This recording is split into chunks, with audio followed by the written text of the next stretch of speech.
Are you making deals right now? I mean, in this market, I ask this question to everybody, right? So everybody has a different answer because, especially with multifamily, your interest rates are slightly different. The terms are different. I mean, single family homes, you got 30-year terms. With commercial, you don't have 30-year terms. So how are you dealing with the crossroads of inflation, higher labor costs? In some markets, you see even the rents kind of dropping. And on the other side, you have this higher interest rates. How are you managing all of this?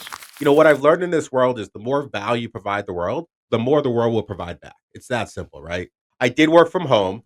I was a project manager, and if anybody knows anything about project management, if your projects are running smoothly, nobody bothers you. So ultimately, once you buy one, it becomes addictive. It's like a drug, and you're like, I want more, It I want is. more. So that's exactly what happened.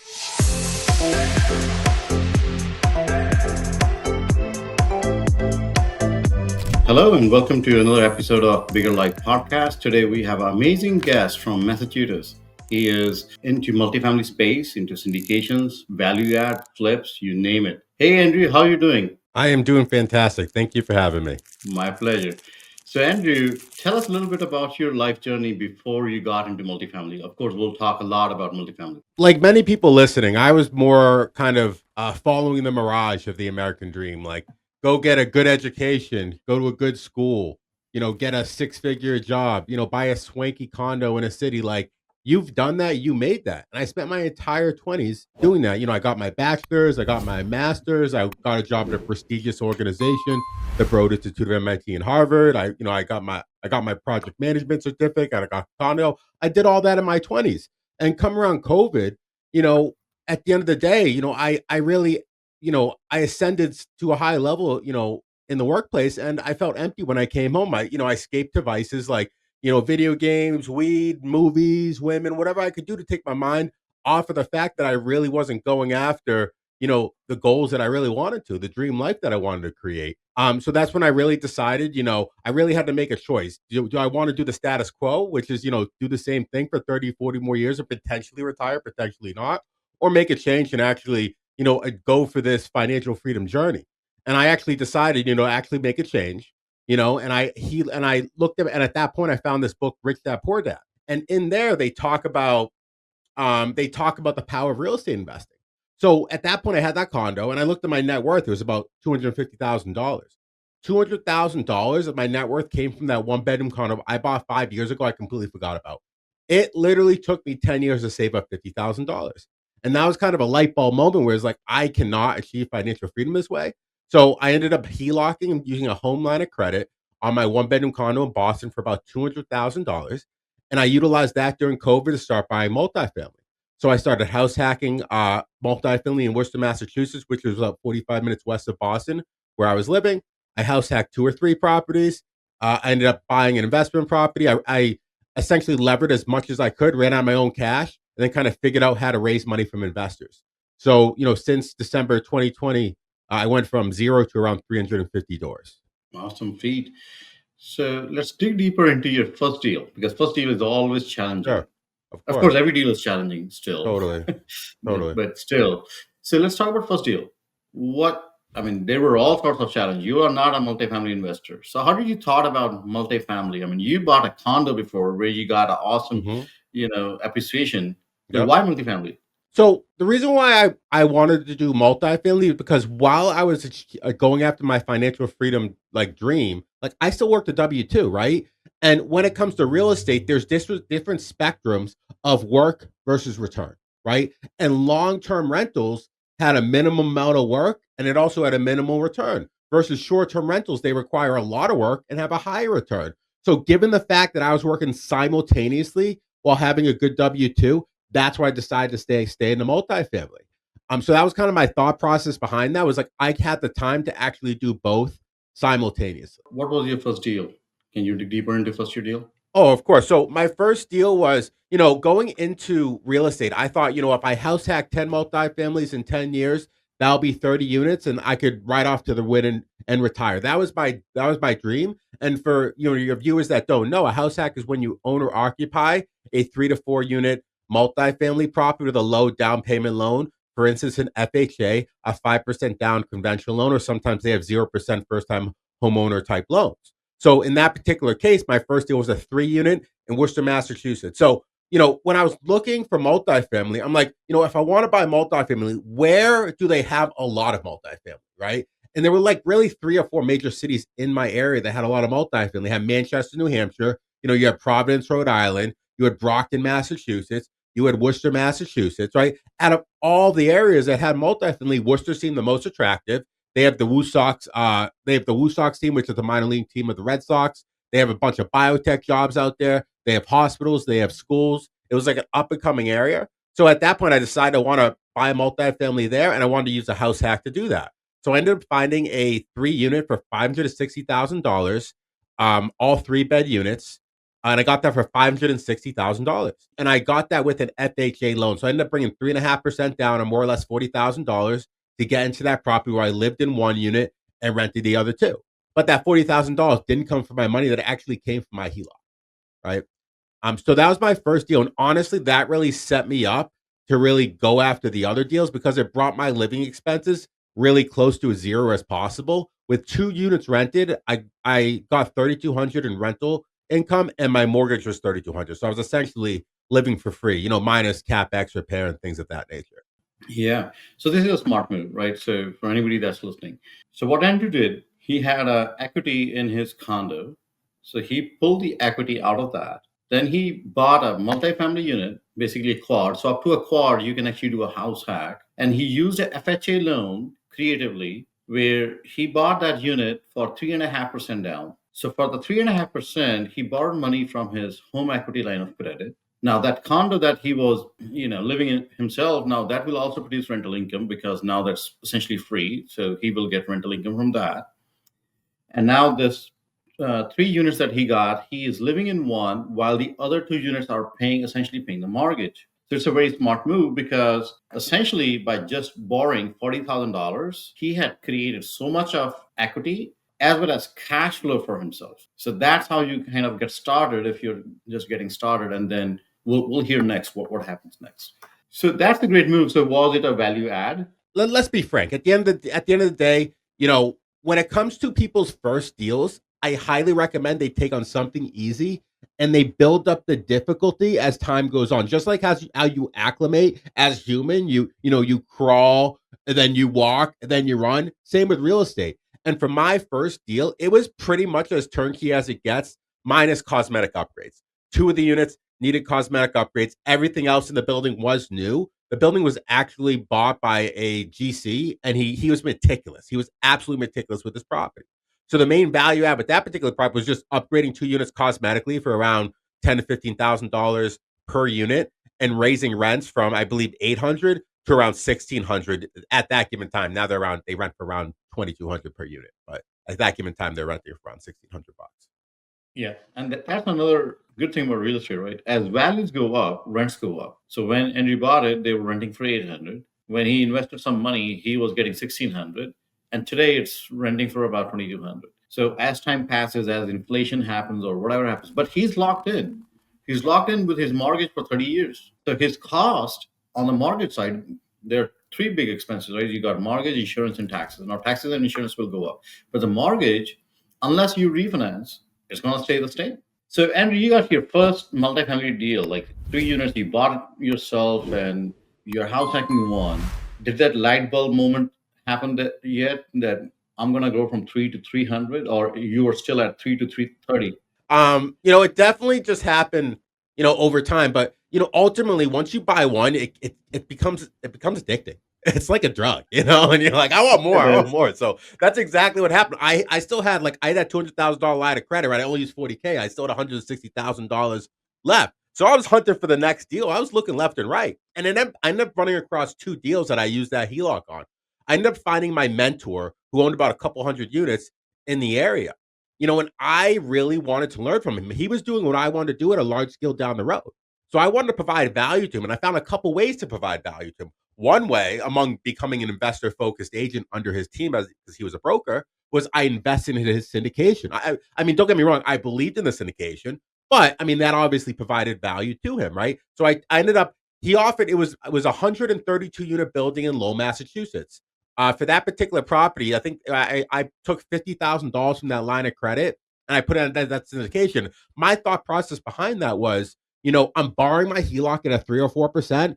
This syndication is offering a 15 to 20% return. Literally, if I just take money from one bucket and then move it to another bucket, I collect the delta in return. But in this particular case, a 12 to 15% delta in return, right? That was my thought process going into it, right? So that's why I took some of the money. And the other money, it's funny because I was just working from home, sitting on my computer, doing my own thing. And then I get a knock from my door and it's my neighbor. And he's like, "Hey, are you interested in buying my property?" It was literally the property right across the road. I bought 151 Ingleside. It was 150 Ingleside Avenue. So with that particular opportunity, I walked it. It hit the 1% rule. It made sense all day. So I ended up taking $80,000 from that line of credit, and I took $40,000 from crypto and stock that I sold. Ended up buying that property with a 25% down low. So that's kind of how I started picking up unit counts. So I think at that point with my condo, and then my house hack, and then the other house hack, I was up to around 7 units. And then I bought into that syndication, which I could talk about later, but that ended up turning into a very fruitful endeavor as well. So this broker agent that you found, who was investor Mm-hmm. broker agent, Yep. how did you search him up? Like, you are still kind of fresh and new, and Mm-hmm. you have just made your first deal. Sure. How did you decide that you wanted a mentor, and why him? I mean, there's so many other people who are doing stuff. Totally. Totally. So, I highly recommend this to anybody who wants to be an investor is to go to as many real estate meetups as you possibly can. And that's exactly where I met my mentor. He was hosting these meetups all over Massachusetts. And at one particular time, he was hosting a virtual meetup. So I got on the virtual meetup, very smart meetup. I learned a ton. And then at the end, he was like, "I'm really looking to start a meetup in Worcester, Massachusetts. Does anybody know any good venues?" And as I mentioned before, that's where I was house hacking. That's where I live, right? So at that particular point, I took the initiative to go to about 5 or 6 different venues at that week on a weekend. Get all the information, get the information from the manager, get the pricing, get pictures, get videos, put in a nice, sexy Google Drive, send it to him, and help him figure out a venue, right? And he was so impressed. He was like, "I've literally been asking somebody to do this for 8 months and nobody did it. Do you want to be our first guest speaker at this meetup?" I'm like, "I would love to." So I ended up being the first guest speaker. I ended up taking over the meetup, eventually becoming an agent under him as my broker. And I invested in syndication. So obviously, when I ran across deals or I had issues and I called the guy, he's obviously going to pick up my call. Like, I'm bringing the guy a ton of value in the form of making him money, right? In the form of increasing his brand, right? And you ask, why did I want a mentor? The reason why I wanted a mentor is because just like when if you play basketball with pros, like, you would get exponentially better than if you played basketball with high school kids, right? So it's just a cheat code to like skip levels, in this video game of life. Yep, absolutely. Mentorship is important because, as you said, skip levels. So what's next? So you invested into the syndication, and you were invested part money into that syndication. So how Yep. how how was the return on that syndication? Let's talk about the syndication, and then we'll come back to your personal investments. Absolutely. So for that particular syndication, it was 132 unit in Lowell, Massachusetts, which is the third largest city, in Massachusetts. And I like so first of all, I had no idea what a syndication was. That was my first syndication. So I actually went to the property and acted like a renter and walked the units, right? And I wanted to get a feel of like what they were actually doing, which was primarily just a straight cosmetic upgrade. They had the ability to raise rents 30, 40%, pretty easily. It was just a mom and pop landlord. Kind of made sense to me all day. So I ended up putting, $50,000. I believe that was $60,000 for my line of credit. And then a year later, that syndication sold for an 89% return. Awesome. So, and what did I do with that return? I ended up getting my first commercial property under contract, a 5 unit in Worcester, Massachusetts, 35 Upsala Street. I got it under contract for 650 when 3 units of the area were selling for 600. And we ended up, me and my partner ended up buying that with that money, burning that into a 9 unit, a gutted 9 unit with hard money, burned that into a 21 unit in Lowell, Massachusetts. So we ended up buying, I believe, probably 40 or 50 units, all with that same pot of money by buying value add multi, burning it, refinancing the money out, and utilizing that to buy more property. This is a creative move, right? So anytime you add value, and Value in real estate you add by burring it. Burring stands for you buy it, then you rehab it, then you rent it, and then you refinance it, and finally you repeat the process. So that's called burr. And when you burr the process, what you're doing is you're adding the value to the underlying asset, and essentially you're getting a higher value at the refinance, and then you pull that money out, and then you invest that money into your next deal. So for 5 units to 30, 40 units out of that particular deal, pot of money, awesome. Yeah, I mean, and in practice, what does that mean to add value? I'll just give you the real life example. Like that 5 unit, what do we do to add value? When we bought it, the current rents were at $3,500. Market rents of the building is 9 grand. So if we have the ability to bring the rents from 3,500 to 9 grand, we're going to exponentially increase the value of the property. Not only that, we added bedrooms.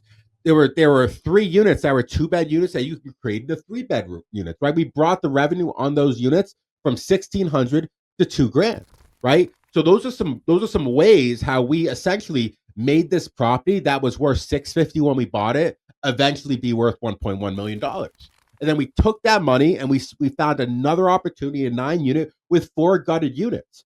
We bought it for $715,000. We put $200,000 into it with hard money. And then once we were done, the rent roll of the building was around 13,500. The property was worth around 1.5, right? So that's how we brought value to that. And then we ended up refinancing with a bank based off the 1.5 evaluation, taking that money and then buying a 21 unit in Lowell, Massachusetts. Same situation. The current rent roll in the building's around, I think, $18,000. And when we're done, we can get the monthly rent roll up to $40,000. Essentially, creating value in that property. Again, we're going to do the same exact thing. So that's kind of the thought process, and that's how we're doing this in real life practice. Yeah.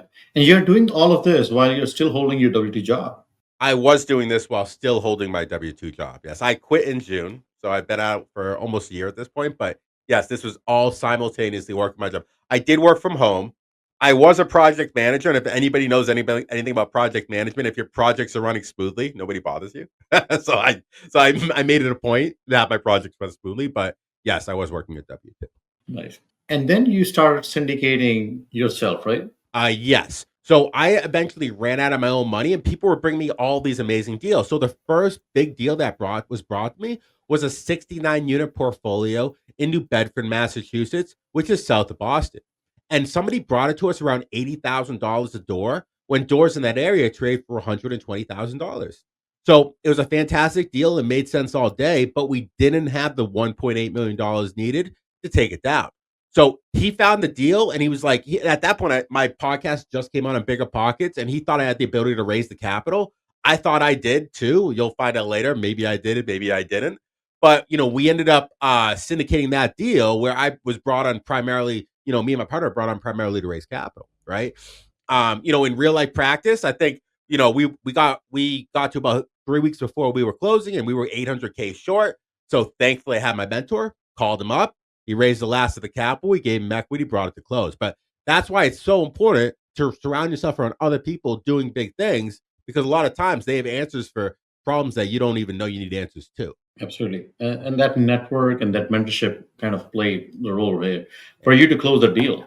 You had the Yeah, deal, but you did not have the money. But that correct. connection brought the money and helped you close the deal. And now Exactly. everybody could benefit from that. Totally. Absolutely right. Are you making deals right now? I mean, in this market, I ask this question to everybody, right? So everybody has a different answer because, especially with multifamily, your interest rates are slightly different. The terms are different. I mean, single family homes, you got 30-year terms. With Sure. commercial, you don't have 30-year terms. So, Sure. how are you dealing with the crossroads of inflation, higher labor cost? In some markets, you see even the rents kind of dropping, and on the other side you have this higher interest rates. How are you managing all of this? So, I think it's all about perspective, right? Like, you're painting a dark and gloomy picture, but I think with the right tools and the right methodology and the right market, you can make anything work, right? And the reason why I say this is because, in Massachusetts has a housing crisis. Like, there's too many people that want to rent and not enough houses. On top of that, it's extremely hard to build. We have so much regulation that it is one of the toughest states to build in, right? So what does that mean? That means that the current housing stock is in extremely high demand.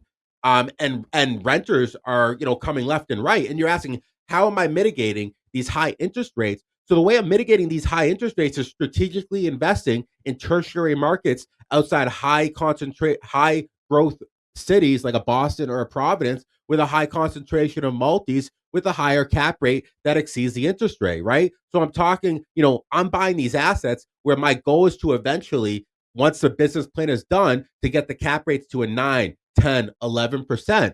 Meanwhile, I'm borrowing at a 6 to 7% from the bank, right? So when I'm getting a 7, 8, 9, 10% return, that far exceeds the interest I'm borrowing on, mitigating my risk against high inflation, right? And then going back to your question about debt, like I actually prefer commercial debt over residential debt. I actually prefer, it for many reasons, and I'll explain why.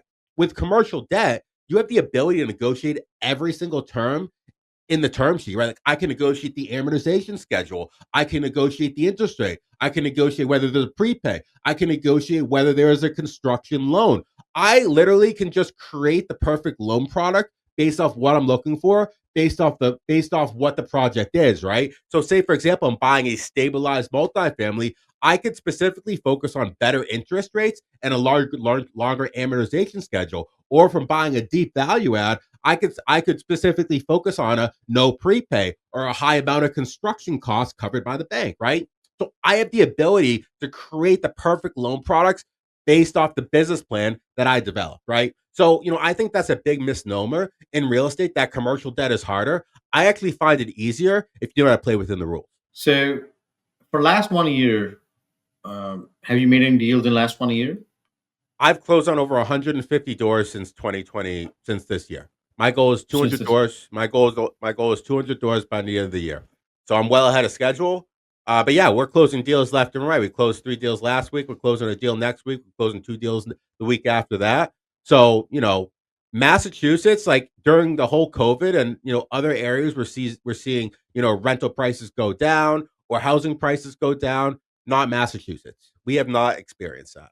I'll just give you a quick example. In my given market, Worcester, Massachusetts, if anybody knows Section 8 rents, it's based off the fair market rents or the HUD rents, right? In Worcester, Massachusetts, it went up 11% year over year, right? That's a big indication on the rental demand in my particular market. absolutely. Section 8 can give you a great indication about where your market is heading to. Totally. And it's a baseline. Yeah. And it's also a really good tool to figure out where rents are landing if you don't really know the market. You can just pull up the FMRs and be like, okay, that's a good indication of like where rents are. Absolutely. In terms of your future goals, where do you see yourself 5 years from today? My dream life is, I want to travel the world, right? I want to probably travel for 6 months out of the year. I want to work for two hours out of every day, maybe at a coffee house, right? I want to help 10,000 people reach financial independence. I definitely want to give back because other people have helped me have helped me along my journey. I want to start a family and I probably syndicate, 10,000 units. It's probably my 5-10 year goal. You said you want to give back and you're trying to make other people financial freedom, right? So Sure. how do you intend to do that? Have you started that, or are you going to start that, or what's your thoughts? Yeah, I've already. I mean, I very much do that. So, I host the largest real estate meetup in Worcester. I help people on a monthly basis. I do host a mastermind, a free mastermind for some local investors, helping them reach financial independence. I go on podcasts. I do social media content. I just try to provide as much value as I can because what I've learned in this world is the more value you provide the world, the more the world will provide back. It's that simple, right? So, Yeah, it's honestly just about putting good in the world. absolutely. You're absolutely right. What you give, it kind of comes back Totally. multifold. Absolutely. And in unusual and mysterious ways that you would never expect. For sure. For sure. Well, thanks, Andrew. Thanks for joining. This is a great conversation to have with you. Great insights. Thank you, Ray. I appreciate you having me. And to our listeners, thanks for joining for today's episode. We'll be back next week with another episode of Bigger Life Podcast. Stay tuned. Thank you.